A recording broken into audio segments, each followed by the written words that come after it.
திரு KCP, நீங்க எப்படி பாக்குறீங்க? என்ன நடந்து கொண்டு இருக்கிறது நினைக்கிறீங்க? இன்றைக்கு திரு அமித்ஷா அவர்களது முக்கியத்துவம் என்பது பாஜகவில் என்ன உட்கட்சி பிரச்சனைகள் இருந்தாலும் அவங்க மொத்த வாக்கு வங்கி சட்டமன்றத்துக்கு 4% தான். அதனால அதை எந்த பகுப்பாய்வு செய்தாலும் அதுல பெரிய இம்பாக்ட் இல்லை. அமித்ஷா அவர்கள் பார்வையில் 4% ஒரேடியா குறைக்கிறீங்க. 2021 அவங்க வாங்கினது 2. கட்சி வளர்ந்துருக்கு சார். நான் அதுதான் வர்றேன், உங்க அடுத்த கேள்விக்கு தான் நான் வர்றேன்.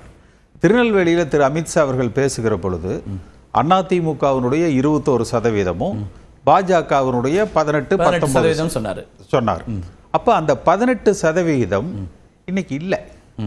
ஏன்னா அந்த 18%ங்கிறது டிடிவி தினகரனை உள்ளடக்கியது, ஓபிஎஸ் உள்ளடக்கியது, அண்ணாமலையை உள்ளடக்கியது. அண்ணாமலை அங்கதானே இருக்காரு, ஒரு டிஸ்கம்ஃபர்ட்டோட இருக்கார். நான் விளக்கமாக சொல்றேன். அடுத்து பாட்டாளி மக்கள் கட்சி முழுமையாக ஒன்றாக இருந்தது. இன்றைக்கு அப்பா மகனுக்கு இடையில இருக்கிற பிரச்சனையில எந்த அளவுக்கு அதனுடைய அந்த வாக்கு வங்கி பாதிக்கப்பட்டிருக்கும்.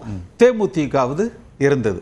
தேமுதிக அதிமுக இருந்துச்சு, இவங்களோட இல்ல இருந்தது. இந்த கூட்டணிக்கு 21 இருந்தாங்க, அதுவும் இதுல வருவாங்க. நீங்க அந்த 21-19 என்று கணக்கு எடுத்துக்கிட்டீங்கன்னா இந்த அமித்ஷா சொன்ன அந்த டோட்டல் சொன்ன டோட்டல் 24 ரிசல்ட் வச்சு சொன்னார். 21 அதிமுக, 18 நாங்க. அதுல தேமுதிக வந்து அதிமுகவோட இருந்தது. அப்ப எல்லாம் சேர்த்துனா அமித்ஷாவுடைய பார்வையில இந்த பக்கம் ஒரு 39%, 40% இருக்கு. திமுக கூட்டணி 47% இருக்கு. அந்த 47 எப்படி புல் டவுன் பண்றது, இந்த 39 50க்கு மேல எப்படி கொண்டு போறது, இது ஈஸி என்றுதான் அமித்ஷா களத்துல இறங்கி நேரடியாக பொறுப்பெடுத்துக் கொண்டார். ஆனா இன்றைக்கு நிலைமைகள் எப்படி ஆயிடுச்சுன்னா, அந்த பாஜக கையில் இருந்த அந்த 38, அந்த 18 என்பது, அல்லது இந்த கூட்டணியில் இருந்த 39ங்கிறது அதிமுகவை பொறுத்த வரைக்கும் ஒரு 20% இன்டாக்டா இருக்கு அந்த பார்லிமெண்ட். ஆனா பாஜக அவங்க அந்த என்டிஏல வாங்கின வாக்கு வங்கின்னு பார்த்தீங்கன்னா ஒரு 5-6% சுருங்கி விட்டது என்கிற ஒரு தோற்றம். 5-6% குறைஞ்சிச்சுன்றீங்களா? 5-6% தான் இருக்குங்க. 5-6% தான் இருக்குன்னு சொல்றேன். ஏன்னா மிச்சம் எல்லாமே டைலூட் இல்ல. நான் சொல்றது வந்தா தானே நிஜம். இப்ப பாட்டாளி மக்கள் கட்சி என்ன ஆகும்னே தெரியலையே. அவங்களுக்குள்ள இருக்கிற பிரச்சனையில அவங்கள்ட்ட 5% வாக்கு. அவங்க அப்பவே சொன்னது, திரு அண்ணாமலை அல்லது பாஜக தலைவர்கள் சொன்னது 18ல 11% பாஜகவுடைய வாக்கு சதவீதம் சொன்னாங்க. இல்ல அது வந்து இன்னொன்னு பாத்தீங்கன்னா அது நாடாளுமன்றத்துக்கு, அது அப்படியே சட்டமன்றத்துக்கு. அப்ப ஒரு கிட்டத்தட்ட நம்ம வந்து திமுக கூட்டணிக்கு சரி சமமான போட்டியாளராக உருவெடுத்து விட்டோம் அப்படிங்கிறது இல்ல. எடப்பாடி பழனிசாமி அவர்களது இந்த பிரச்சாரம் கூட திமுகவுக்கு எதிரானது என்பது ஒரு வெளித்தோற்றமாக இருந்தாலும் உள்ளுக்குள்ள கட்சிக்கு உள்ள தினகரன் சார்பாக சென்றவர்கள் மீண்டும் எடப்பாடி பழனிசாமி தலைமையேற்று அதிமுகவுக்குள்ள கொண்டு வரணும். தலைவர்களை தவிர்த்து விட்டு கீழ் மட்டத்தில் அந்த வாக்காளர்கள் தொண்டர்கள் மத்தியில். அதே போலதான் ஓபிஎஸ்க்கும் அவர் தன்னை தலைவராக நிலைநிறுத்திக் கொள்வதற்கு முக்கியத்துவமும் தான் எதிர்க்கட்சி தலைவர் என்பதற்கு முக்கியத்துவமும் கொடுத்து தான் வந்து இந்த பிரச்சாரத்தையே துவக்கி இருக்கிறார். இது இன்னும் திமுகவுக்கு எதிரான பிரச்சாரமாக அவர் ஒரு முழு. நீங்க அதை அவ்வளவு சுருக்குறீங்க. அவர் ஒரு எதிர்க்கட்சி தலைவராக இருக்கிறதுக்காக கஷ்டப்பட போறார். ஏற்கனவே ஒரு எதிர்க்கட்சி தலைவர் தானே. இல்ல அது இருக்காரு. அடுத்த முறை அதாவது முதல்ல தக்க வச்சுக்கணும் இல்லையா?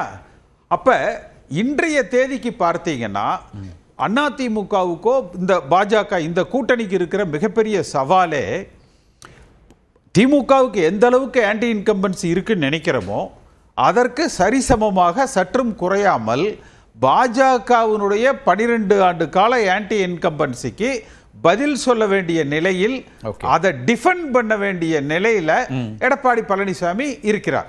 அவரே தன்னுடைய அந்த ஆரம்ப கால இந்த பிரச்சார பயணங்கள்ல பார்த்தீங்கன்னா பாஜக நல்ல கட்சி தான், நாங்க அவங்களோட கூட்டணி வச்சதுல தவறு இல்ல, ஏன்னா எல்லாரும் ஆளுங்கட்சி கேள்வி எழுப்பிட்டே இருந்ததுனால அதை ஜஸ்டிஃபை பண்ணாரு. அதான் அப்ப அந்த பாஜகவை டிஃபெண்ட் பண்ண வேண்டிய பர்டனும் அவரிடத்துல இருக்கு.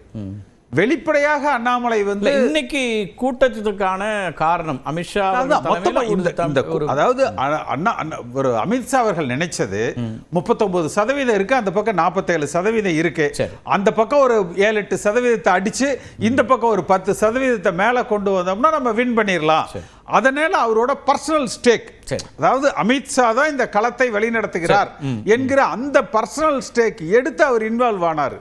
ஆனா அப்படி இன்வால்வ் ஆனதுக்கு அப்புறம் கிட்டத்தட்ட மாதம் அவர் வந்து பயணிச்சு செய்கிற பொழுது, அந்த நடவடிக்கைகளை எல்லாம் எடுக்கிற பொழுது இது பலம் பெற்று வளர்ந்து வருகிறது, வெற்றியை நோக்கி பயணிக்கிறோம் என்பதை விட இருக்கிற வாக்கு வங்கிகளுக்குள்ளேயே ஒரு இழப்பு ஏற்படுவது தொடங்கிய இடத்திலே நிக்குது அப்படின்னு பார்க்கணுமா, அதை விட குறைஞ்சிச்சுக்கிறீங்க, குறைஞ்சபட்சம் ஒரு தோற்றம், உள்ளுக்குள்ள இருக்கிற பிரச்சனைகள் ஒரு தோற்றம் இருக்கு.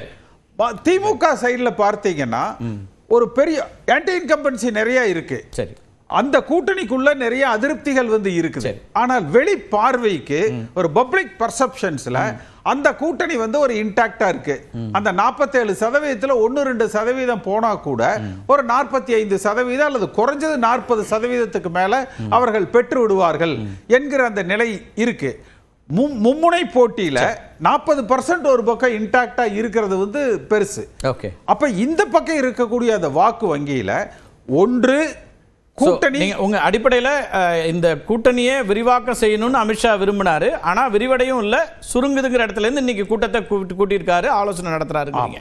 சரி, பேசுவோம். முதல் கட்ட கருத்தை எடுத்துக்கிறேன். நவநீத்திட்ட போகிறதுக்கு முன்னாடி திரு மணிகண்டன் அவருடைய கருத்து கேட்டிருந்தேன். நான் அவருக்கு ஃபார்மலாக இன்ஃபார்மலாக அவருக்கு செவி வழி செய்தியாலாம் பல செய்திகள் தெரிஞ்சிருக்கலாம். என்ன திரு மணிகண்டன், எப்படி நடக்குது இன்றைய கூட்டம் அப்படிங்கிறத எப்படி பார்க்குறீங்க? அப்புறம் திரு கேசிபியும் சொல்கிறாரு ஒரு அதிமுக பாஜக கூட்டணி அப்படின்னு உருவாகி அது விரிவடைய வேண்டிய இடத்துல அது அப்படியே நிற்குது அல்லது அதை விட சுருங்குது அப்படின்லாம் பார்வைக்கிறேன். நீங்கள் எப்படி பார்க்குறீங்க? நியூஸ் 18 சொல்றதுக்கு நேயர்களுக்கு வணக்கங்க.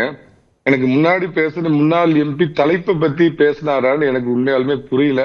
அவர் எடப்பாடி பழனிசாமி மேல அவருக்கு இருக்கிற தனிப்பட்ட கால் புணர்ச்சி, கசப்புணர்ச்சி இதை பத்தி தான் பேசினாரா ஒழிய அவர் நீங்க கேட்ட தலைப்பு அமித்ஷா வந்து டெல்லியில இன்னைக்கு என்ன வியூகம் வகுத்தார் அப்படின்னு கடைசி வரைக்கும் பதில் எனக்கு தெரியலைங்க. ஒரே ஒரு விஷயம், இதே பாஜகவோட 2021 எடப்பாடி பழனிசாமி கூட்டணி வச்சப்ப அப்பயே பாத்தீங்கன்னா டெல்லியில மோடி கிட்டத்தட்ட 5 வருஷம் கிராஸ் பண்ணப்ப பாத்தீங்க அப்படின்னா எந்த ஆன்டி இன்குமென்ஸும் இல்ல. ஆப்பிள் வேறு ஆரஞ்சு வேறு. இப்ப நடக்கிறது ஆரஞ்சுக்கான தேர்தல்.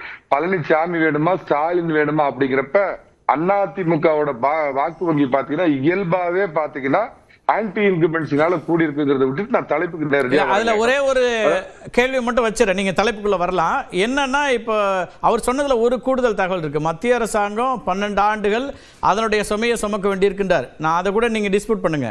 இப்ப ட்ரம்போட வரி அடாவடியில நாம பாதிக்கப்படுறோம், குறிப்பா மேற்கு மண்டலம் பாதிக்கப்படுது. இப்ப இதுக்கும் சேர்த்து தானே நீங்க அந்த டிஃபென்ஸ் எடுக்க வேண்டிய நிலைமை இருக்குங்கிறதா அவர் சுட்டி காட்டுறாரு.